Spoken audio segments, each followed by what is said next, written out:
Hey there everybody, welcome back to another Game Vault video. As always, I'm Captain Beefy with the Game Vault, and we're going to talk about Assassin's Creed Shadows real quick tonight, and yeah, what's going on with that? It's been a while. We've been kind of waylaid with Veilguard and Sweet Baby Inc. and some other stuff that's been going on in this industry, but we haven't forgot about you, Ubisoft. Let's cue the music and we'll get right to it.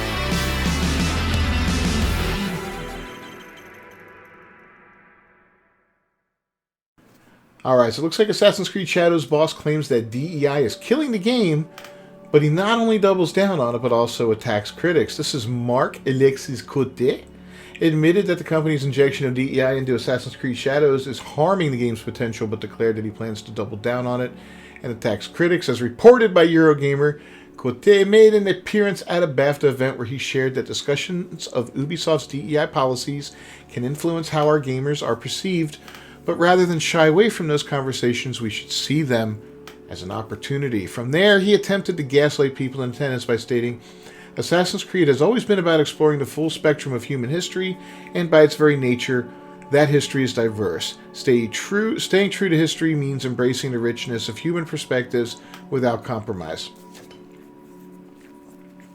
So I don't know what that really has to do with Assassin's Creed Shadows in regards to what he's saying there. It's always been about exploring the full spectrum of human history. Well, we've seen a lot of different periods of time represented in here, a lot of different places in time, from Greece, Egypt, the Caribbean, France, all over the place it's been, right? Cool. And that history is diverse because, it's been all over the place. We've been all over the place. Staying true to history means embracing the richness of human perspectives without compromise. Well, but right here we compromised with Assassin's Creed Shadows because you pushed a DEI agenda by putting a black non-samurai into the game as your main character in a game that was clearly designed for a samurai, not a white samurai, but a real Japanese samurai, a real hero from that, from that era. This is feudal Japan, and putting the George Floyd of samurai in there is absolutely ridiculous. Anyway, he continued, for example, in Assassin's Creed Shadows, we highlight figures, both fictional, like Naoi, a Japanese woman warrior, and historical, like Yasuke, the African-born samurai. He was not a samurai, by the way. While the inclusion of a black samurai, who was not a samurai, in feudal Japan has sparked questions and even controversy, Naoi, as a fictional character, has also faced scrutiny for her gender, and rightfully so. Okay? Rightfully so. She should play the part of an infiltrator. Somebody, females weren't frontline fighters. They were infiltrators. She would get a job in an opposing house where she would infiltrate, work in the kitchen, become a lover of somebody, whatever. Just she would get in there and provide information, a mole, have you, Not a frontline warrior. So, it's absolutely stupid. And I know in my heart of hearts, this character is going to be bisexual at the least. I just know it. I can tell. You can smell it in the wind with Ubisoft, okay? Anyway, he then justified the character of Naoi, but just as Yasuke's presence in Japanese history is fact, not his title, so too are the stories of women who defied societal expectations and took up arms in time of conflict. So while both Naoi and Yasuke's stories are works of historical fiction, they reflect a collision of different worlds, cultures, and roles, and their inclusion is precisely the kind of narrative that Assassin's Creed seeks to tell, one that reflects the complexity and interconnectedness of our shared history. So maybe there were some women that took up arms from time to time because they had no choice. Maybe their man died, or they were fighting to save their own self, they had to defend themselves, whatever. I mean, that's a possibility. I won't deny that, but I'm sure it was not the first. They weren't the first to jump into battle, for instance. That was the men. And making a game in feudal Japan where you play two different characters and neither one of them is a male Japanese samurai or even a shinobi is stupid. It's absolutely stupid. And all you're doing here is pandering to the female audience and really the female audience, because they just I don't know, man. They just want to They just want to virtue signal to everything out there. Everybody out there, oh, look how nice I am. I put a black person in the game. We all know Ubisoft's primarily run by women, and women design these games and all that. And that's why Ubisoft has gotten so terrible, because, women aren't great at this sort of thing. Sorry, ladies, you're not. Assassin's Creed has gone downhill since you all took the helm. That's a fact. Men did it better. So, whatever.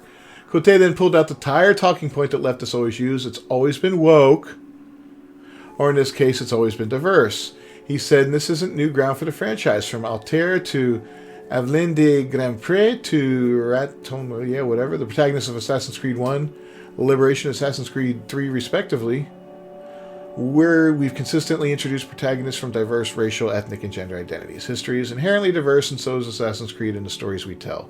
So to be clear, our commitment to inclusivity is grounded in historical authenticity and respect for diverse perspectives, not driven by modern agendas, he declared.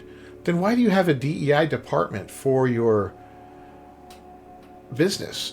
And why do you practice things like a mentorship program that only promotes females and non-binary people? That's DEI at its core right there. You can't tell me it's not in the game when it's in the very way you run your company, okay? That's why your games are terrible, because you're not hiring the best people for the jobs. You're hiring people to fill out little check marks in your book of inclusiveness, or whatever you want to say, It's the Olympics of oppression. Just hire the best person for the job. You'll be back on top, Ubisoft, in no time. One game, that's all it'll take. I hear Hexy, the next game that's coming out, is supposed to be the gayest Assassin's Creed ever. And that's going to be a failure of epic proportions. I can't even begin to think about it at this point. I mean, it's going to be comical how big it is. Unless they start writing that shit before any more information comes out, it's going to be a dumpster fire. Cote attacked critics of Ubisoft's diversity and inclusion policies, which he is clearly an advocate of. Alongside those deep-rooted franchise values is our commitment to recognize and listen to legitimate criticism as an essential part of the creative process. Our community helps us grow, evolve, and deliver better games. It's been a while since you delivered a better game, guy. I mean, look at this year. Star Wars Outlaws was underperformed. Skull and Bones, absolute garbage. Prince of Persia, another disappointment. I'm hearing X Defiant isn't doing very well. You guys are in trouble, man. You got stockholders, calling for the head of Yves Guillemot and calling for, restructuring of the way business is done, maybe taking the company private instead of leaving it out there in the public. You guys are in a lot of trouble, man. You got to quit screwing around. But, go ahead and double down. And you'll be selling off IPs left and right just to keep the lights on. Our community helps us grow, evolve, and deliver better games. Today, we all, however, face the added challenge of distinguishing between genuine feedback and attacks driven by intolerance, he said. The current climate is tough on our creative teams. They face lies, half-truths, and personal attacks online, he continued. When the work they pour their hearts into is twisted into a symbol of division, it's not just disheartening, it can be devastating. What keeps me going is the resilience born out of conviction that I see in our teams every day. I am especially proud of the Shadows team for staying true to their creative vision and the core tenets of Assassin's Creed. It's not just disheartening, it can be devastating. Here's me not giving a shit, okay?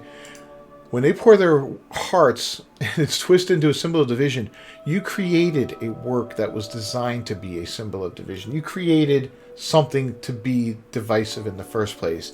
There is not one person working on this project that didn't think to themselves or voice it out loud at some time going, maybe Yusuke isn't the right man for the job.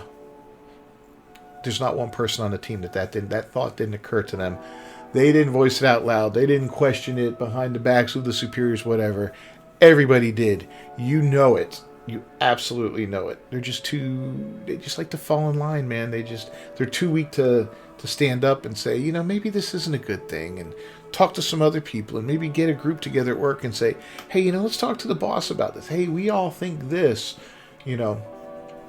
So if you are devastated and disheartened, I don't give a shit. I honestly don't. I hope you quit. I hope you get fired. and I hope you leave this industry forever.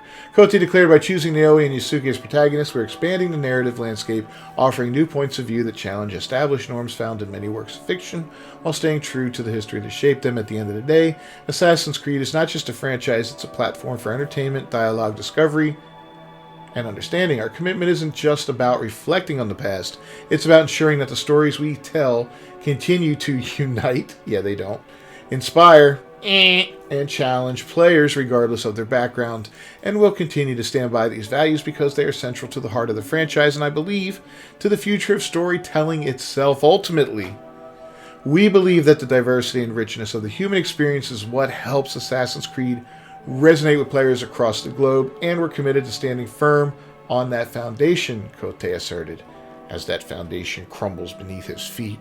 Most of the discourse online has been negative about this, and it's a hot mess, man. It's a hot mess. I don't care what the intentions were behind it. Well, I know the intentions weren't good. It was just, let's do something different. Let's make this as diverse as possible for the sake of diversity, for that what do you call it? ESG money, that BlackRock money that they want to talk about all the time. I don't see how that's still a profitable thing for these guys. I don't see how they can still make money when game after game fails and hundreds of millions of dollars are lost. This game was supposed to come out soon in November, but it was pushed back to February of 2025, and I have a feeling it's going to get pushed back even further. Right now it's scheduled for, I think, the 14th of February, but it's going to get pushed back further than that, probably till the third, maybe fourth quarter of 2025. I think they're going to do some major revamping to it. It's the only thing they can do at this time to hope to save this game, if it's even savable.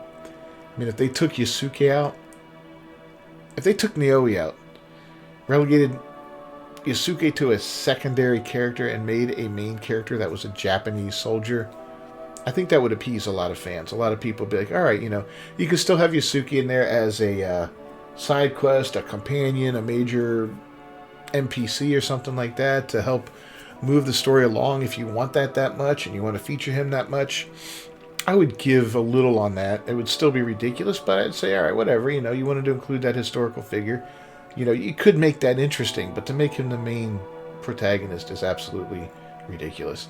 Kote then doubled down on his idea that Assassin's Creed is not a game, but something else altogether. Oh, it's more than just a game. It could be a platform for meaningful exploration and reflection wrapped in the excitement of unforgettable gameplay, and it is that fusion of creativity, diversity, immersion, and fun that continues to define the franchise and connect it with players around the globe. He painted himself and Ubisoft as victims. The stories we tell, the characters we create, and the game worlds we build are instrumentalized by those who seek to silence creativity, to stoke fear, and incite hatred. Sorry, buddy, there's not. DEI kills creativity. Okay? When you have standards that have to be met to create a piece of art, whether it's a book, a movie, television show, whatever, when it has these parameters, like if I enjoy writing. If someone came to me and says, hey, would you write a book? I say, okay, that's great, Well, we need the main character to be this, and we need representation from this group, that group, and this group, and we don't want this in it because that's a little too spicy for fans. We don't want to scare people off, and you can't talk about this, you can't talk about that, you can't use these 12 words. We would like you to use these words, though, and so forth and so on. Be like, why don't you just put all that into Chat GPT and churn yourself out a piece of crap book? I'm not writing that stuff for you. You can't restrict art. You can't make it under those kind of conditions, and it's proven time and time again. Every time another DEI game comes out, one of these games comes out that's been poisoned by these policies, it always fails. Always. Look at what Veilguard's doing right now. I expected it as bad as I saw it coming out of the gate. I was like, oh, this is going to fail. This is going to fail. I expected it to top 100,000 that first weekend, and it didn't on concurrent players on Steam. It absolutely did not. And I have a feeling, well, that first weekend is usually the biggest weekend. It's never going to go any higher than the 89,000 or whatever it got to.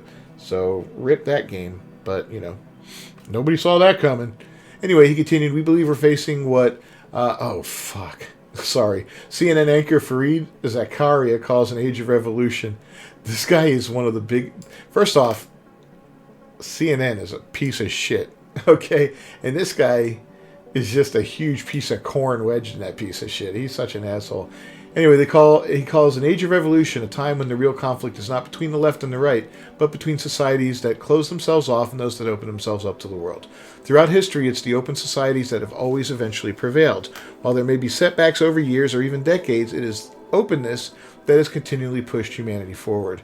This echoes the selfless bravery of our Assassin's Creed protagonists, he went on.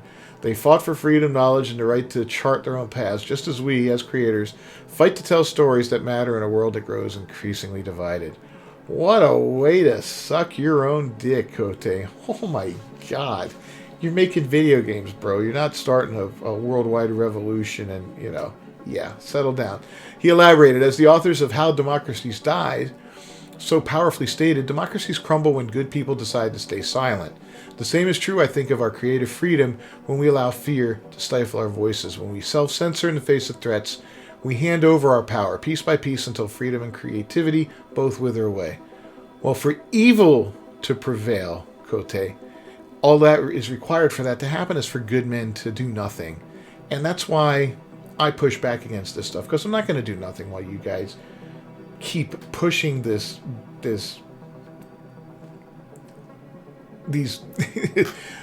all this garbage onto humanity, all this divisive shit, whether it be, this is the least of the problems, right? This is just silly right now, the Black Samurai. But when you get down to the LGBT representation in games and what that does to things, and how the trans movement is pushing forward and all that, video games are a big thing for kids, right? Lots of kids play video games. And we know nobody's watching kids anymore, right? The internet's raising kids. Mom and dad aren't around half the time. And you can tell when you see them online because they're little assholes, Even Gen Z, they're just, that's why you have such weak children and all that, because they didn't have anybody stand up for them. They didn't have a father there to say, hey, you gotta fight back a little bit. You gotta push back. You gotta do this. You gotta do that. They didn't have anybody to teach them right from wrong. They went on the internet and they cried. And then they found more people that suffered the same thing and they all cried together and they all became victims and they created communities, quote unquote. And it just got worse and worse and worse through the years. Social media just destroyed humanity, I think. But anyway, yeah, so you guys can, you guys can keep creating, but we're going to keep pushing back as long as you create crap. Just make a good video game, man. That's all we want. Anyway, he closed his remarks to our players, the ones who stood by us, supported us, and celebrated our work over the years with enthusiasm and constructive feedback. This stance is for you. You are the heart of our journey. We create for you, and your support fuels our creativity and strengthens our resolve to keep pushing boundaries, to tell stories that matter. This journey is yours as much as it is ours. And I thank you for being with us every step of the way. I'm an optimist and a dreamer. Well, you're a fool. I believe that the answer to hate is to continue creating experiences that celebrate the richness of our world and capture the magic of our collective imagination, because in the end, creativity is stronger than fear, and together, we're creating a future of entertainment, he concluded. Interestingly, his comments clearly contradict what Ubisoft CEO Yves Guillemot said last month when announcing the company was delaying Assassin's Creed Shadows. Finally, let me address some of the polarized comments around Ubisoft lately. I want to reaffirm that we are an entertainment-first company creating games for the broadest possible audience, and our goal is not to push any specific agenda. We remain committed to creating games for fans and players that everyone can enjoy.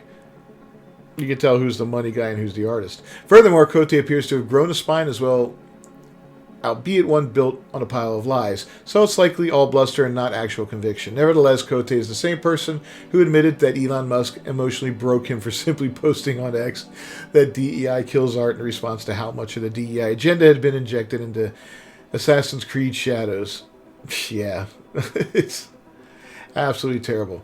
And speaking with Stephen Totillo at GameFile, Cote detailed how Musk's post broke him emotionally. That tweet generated emotions that the first thing I wanted to do was go back on X that I had deleted and just tweet back. I just took a step back. I had a mindfulness app on my phone, and I did a bit of mindfulness to try to explore the emotions that this tweet created. Oh my God, what a softie.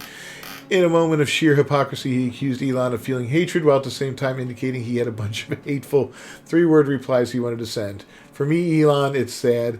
He's just feeding hatred. I have a lot of 3-word replies that come to mind. Anyway, nevertheless, he continued by attacking someone like Elon. I will not convince people about our point of view as a team. Yeah, so what do you make of his comments here? I mean, keep doubling and tripling down, bro. This game is going to suffer and it's going to fail. It'll probably do. I would say it will do better than Veilguard will do. Assassin's Creed is a much bigger IP than Dragon Age is. Dragon Age is, they've had 3 games or 4 games out, something like that. Whereas Assassin's Creed has been churning out games every few years for quite some time now. There's quite a few of them out there. Big built-in fan base. So yeah, I would expect it would be, moderately successful, but I have a feeling it's going to be another one of those games that, is moderately successful but doesn't make gets budget and leads to some layoffs around the office and some bad times for a lot of people. So let me know what you think down below in the comments. Don't forget to like, subscribe, channel, ring that bell for notifications. I'll see you guys next time. Until then, peace.